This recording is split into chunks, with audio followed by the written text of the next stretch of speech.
Assalamualaikum warahmatullahi wabarakatuh. Bertemu kembali bersama Teddy Juna Official di dalam acara Teddy Punya Cerita.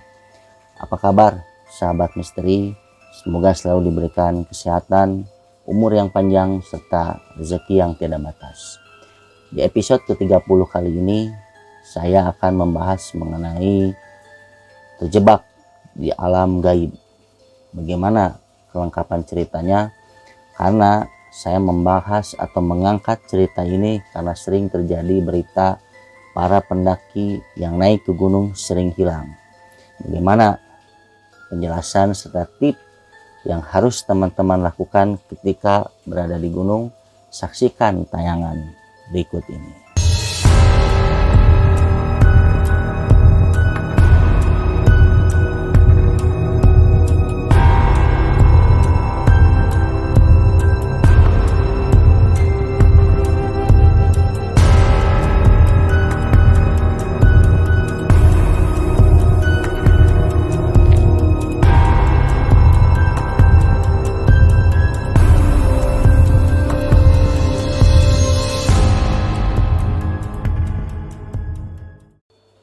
Kejadian yang sering hilang di gunung pada saat mendaki merupakan salah satu fenomena yang sering kita temui saat-saat ini. Tentunya mulai dari kasus anak kecil yang hilang, beberapa remaja yang hilang, bahkan cerita ini berlanjut ketika masa dulu di bawah tahun 2000. Banyak yang hilang di gunung dengan sebab dan musabab kita tidak tahu. Bahkan ada yang ditemukan beberapa hari kemudian dalam kondisi yang sudah menjadi jenazah. Tentunya hal ini sangat prihatin kita melihat kejadian-kejadian serta fenomena-fenomena para pendaki gunung yang memang kurang melakukan pelatihan serta pengetahuan pada saat itu. Tentunya saya mengangkat konten ini untuk membagikan cara dan tips bagaimana cara untuk mendaki sebagai kita pendaki agar tidak salah dalam melakukan pendakian, terutama bagi pendaki pemula maksudnya. Jadi kita bisa mengutamakan keselamatan dalam mendaki serta keamanan dari sisi psikologis spiritual. Karena memang seyogianya bahwa gunung merupakan tempat tertinggi di golongan jin, yang dimana semakin tinggi langit ataupun tingkatan itu, tingkatan dari spiritualnya pun berbeda. Mungkin kalau kita melihat masa-masa yang dulu ada namanya ketika peristiwa Gunung Merapi, erupsi Gunung Merapi, ada yang namakan dengan penunggu yang almarhum Mbah Marijan sebagai juru kunci. Nah, beliau sering melakukan tirakat serta meditasi, tentunya berkomunikasi dengan penguasa alam gaib yang ada di sana, bagaimana melestarikan dan menjaga alam supaya seimbang. Nah, teman-teman semua, bagi yang memang belum pernah atau sering mendaki, saya bisa memberikan sedikit tips cara-cara bagaimana kita melakukan persiapan supaya tidak terjebak di alam dunia lain ketika kita mendaki dengan tujuan refreshing serta olahraga. Baik, kita akan mulai dengan yang pertama adalah tips cara mendaki dengan aman supaya kita selamat pada saat mendaki gunung dan turun gunung. Yang pertama adalah kita siapkan atau melakukan sehat jasmani, fisik, dan rohani. Tentunya ini yang sangat penting karena selain niat, kita harus mempersiapkan fisik serta mental kita supaya siap melakukan perjalanan atau mendaki dengan hari yang memang tidak sedikit, ya tergantung kondisi gunung yang akan kita lakukan pendakian. Nah, jadi pertama adalah kita harus sehat fisik, jasmani, dan rohani. Kemudian juga mental spiritual kita juga jangan sampai untuk jiwa-jiwa atau orang-orang yang penakut juga mungkin bisa dipelajari hal ini. Tentunya jangan sampai untuk orang-orang yang penakut itu ya mungkin memaksakan diri melakukan pendakian, itu sangat tidak disarankan. Jadi kita mempersiapkan dulu mental serta fisik. Kemudian yang kedua adalah siapkan peralatan atau pelajari medan tempur yang akan kita lalui. Tentunya mungkin bisa melihat dari sosial media maupun berita yang beredar bahwa misalnya kita akan mendaki ke Gunung A. Nah, di Gunung A ini kita harus pelajari medan trek yang kita lalui itu mulai dari pos 1 sampai pos terakhir itu bagaimana. Kemudian kita pelajari bagaimana cara cuaca, kemudian juga alam sekitarnya bagaimana, kemudian juga di sana terdapat hewan buas atau tidak. Nah, itu hal-hal yang memang harus kita persiapkan tentunya, selain perbekalan yang akan kita bawa. Tentunya yang akan kita bawa misalnya kita mendaki itu selama 3 hari. Nah, selama 3 hari itu kita mempersiapkan logistik tentunya dengan sangat terencana ya, mulai dari makanan, kemudian obat-obatan, perlengkapan dan lain sebagainya. Jadi harus memang disiapkan secara terperinci tentunya dengan perhitungan yang matang mengenai medan, kemudian cuaca serta perbekalan. Yang ketiga adalah kita melakukan registrasi atau teman-teman pendaki sering menyebutnya dengan kita melakukan simaksi dulu atau pendaftaran di pos yang akan disediakan ketika memasuki kawasan mendaki. Misalnya ada di sana misalnya ada satu perkumpulan atau pos yang memang melakukan aturan bahwa setiap orang-orang yang mendaki itu harus melakukan registrasi.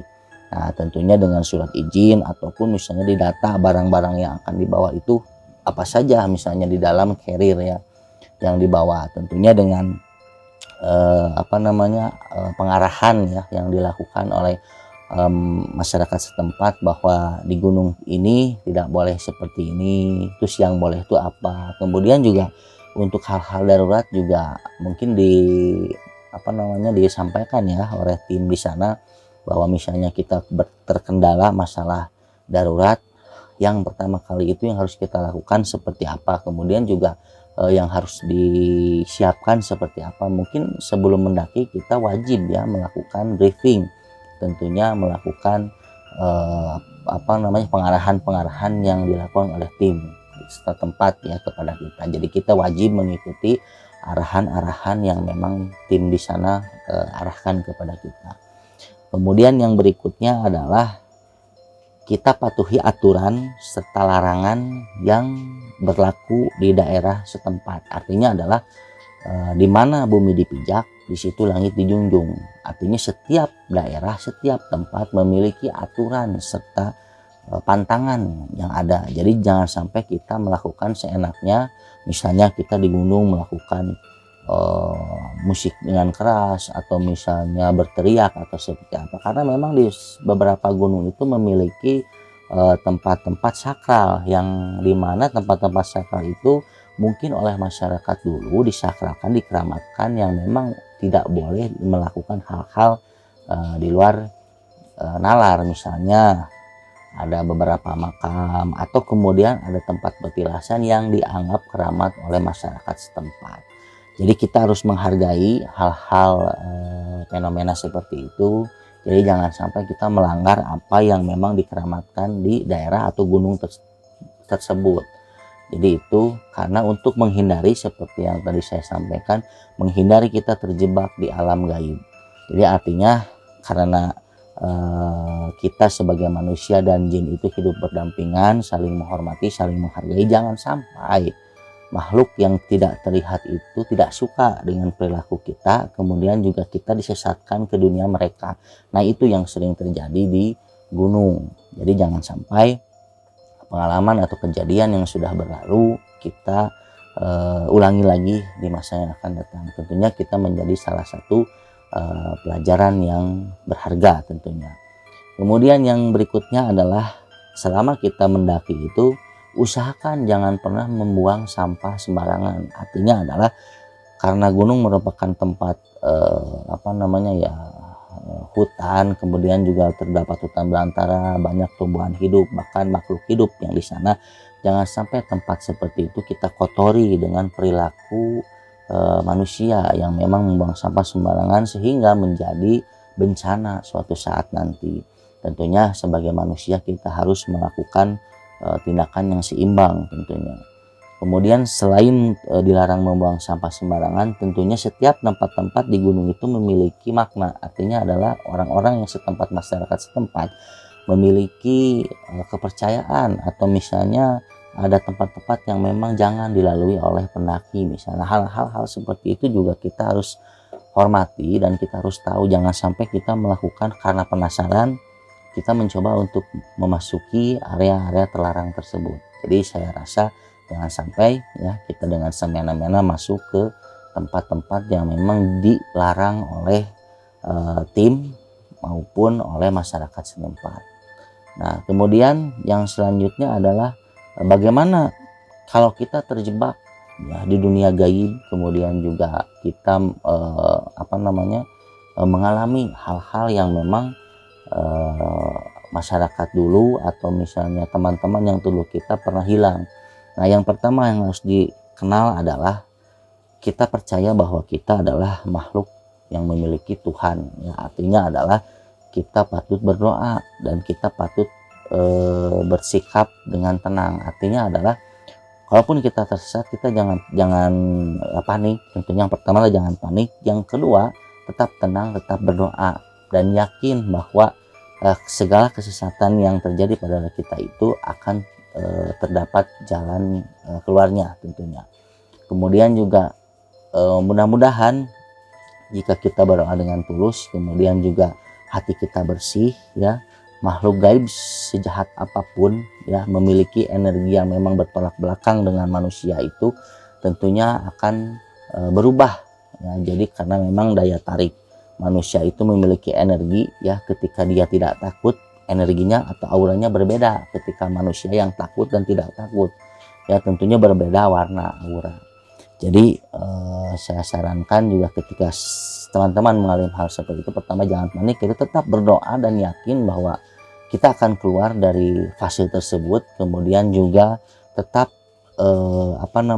sadar ya, sadar diri, kemudian juga fokus, karena tipis antara kehidupan nyata dan alam gaib itu dipisahkan oleh lembar yang sangat tipis. Jadi jangan sampai di sana kita masuk ke fata morgana, kemudian juga terjebak ya di antara dunia nyata dan alam gaib. Cukup sekian sahabat misteri, itu adalah tips dan cara bagaimana kita hati-hati ya ketika melakukan pendakian. Jangan sampai kegiatan yang memang menyenangkan itu berakhir dengan kesedihan ataupun berakhir dengan bencana dan masalah. Silakan bagi teman-teman yang memiliki saran serta masukan bisa di email di bawah ini dengan subjek Teddy Punya Cerita. Terima kasih, mohon maaf bila materi saya masih kurang. Silakan bagi teman-teman yang memiliki tambahan dengan konten yang saya sampaikan, silakan email dan ada di kolom komentar. Terima kasih atas atensi serta dukungannya dari saya. Mohon maaf lahir batin. Wassalamualaikum warahmatullahi wabarakatuh. Salam rahayu.